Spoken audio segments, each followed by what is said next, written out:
Donald ട്രംപും മറ്റ് രാഷ്ട്രീയക്കാരും തമ്മിലുള്ള വ്യത്യാസം എന്താണെന്നറിയോ? വ്യത്യാസം അതായത് ലോകത്തിലെ മിക്ക രാഷ്ട്രീയക്കാരും അധികാരത്തെ കച്ചവടമാക്കുമ്പോൾ ട്രംപ് കച്ചവടത്തെ രാഷ്ട്രീയത്തിലേക്ക് കൊണ്ടുവരികയാണ് ചെയ്യുന്നത്. എക്സാക്ട്ലി, അതിലൊരു സത്യസന്ധതയുണ്ട്. ഡൊണാൾഡ് ട്രംപ് അമേരിക്കയുടെ ബേസിക് ആയിട്ടുള്ള നിലപാടുകളിൽ മാറ്റം വരുത്താനൊന്നും ഇടയില്ല, പക്ഷേ തീരുമാനങ്ങൾ ചടുലായിരിക്കും. അതിന്റെ ഭാഗമായിട്ടാണല്ലോ അമേരിക്കയിൽ ജനിച്ചു വളർന്ന വിവേക് രാമസ്വാമി എന്ന ബിസിനസ്സുകാരനെയും ലോകസമ്പന്നനായ എലോൺ മസ്കിനെയും നിയുക്ത ട്രംപ് സർക്കാരിനെ കാര്യക്ഷമമാക്കാനുള്ള വകുപ്പിന്റെ ചുമതല ഏൽപ്പിക്കുന്നത്. സർക്കാരിന്റെ കാര്യക്ഷമത മെച്ചപ്പെടുത്താനുള്ള ഡിപ്പാർട്ട്മെന്റ് ഓഫ് എഫിഷ്യൻസിയുടെ ചുമതലയാണ് ഇരുവർക്കുള്ളത്.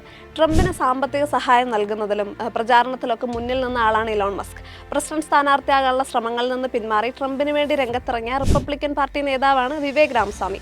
ലോകസമ്പന്നനാണ് Elon Musk. Vivek Ramaswamy bio pharmaceutical കമ്പനിയായ റോയ്വൻ സയൻസിന്റെ സ്ഥാപകനും സ്ട്രൈവ് അസറ്റ് മാനേജ്മെന്റിന്റെ സഹസ്ഥാപകനുമാണ്. അതായത് അമേരിക്കൻ ഭരണകൂടത്തിന്റെ നിയന്ത്രണം ബിസിനസ്സുകാർ കൈലാക്കിയെന്ന് പറയാം. പാലക്കാട് വേരുകളുള്ള ഒരാൾ 39ാമത്തെ വയസ്സിൽ അമേരിക്കൻ ഭരണകൂടത്തിന്റെ മുൻനിരയിലെത്തുന്നതും ഇന്ത്യൻ വംശജയായ കമലാ ഹാരിസിനെ പ്രസിഡന്റ് സ്ഥാനാർത്ഥിയായിട്ട് മത്സരിപ്പിച്ചതും അമേരിക്കക്കാരല്ലാത്ത പലർക്കും അമേരിക്കൻ രാഷ്ട്രീയത്തിൽ നിർണായക പങ്ക് വഹിക്കുന്നതൊക്കെ ആ ജനാധിപത്യത്തിന്റെ മഹത്വമാണ്.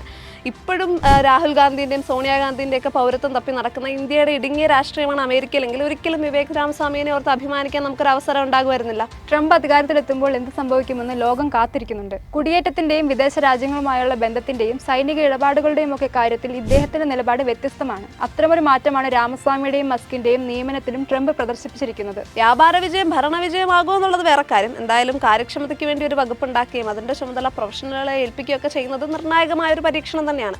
ഉദ്യോഗസ്ഥ പ്രഭുത്വത്തെ തകർക്കുകയും അനാവശ്യ നിയന്ത്രണങ്ങൾ ഒഴിവാക്കുകയും പാഴ്ചെലവുകൾ ഇല്ലാതാക്കുകയും ഫെഡറൽ ഏജൻസികളെ പുനഃക്രമീകരിക്കുകയൊക്കെ ചെയ്ത് പുതിയൊരു ഭരണകൂടത്തിന് വഴി തുറക്കുകയാണ് തന്റെ ലക്ഷ്യമെന്ന് ട്രംപ് നേരത്തെ വ്യക്തമാക്കിയിട്ടുണ്ട്.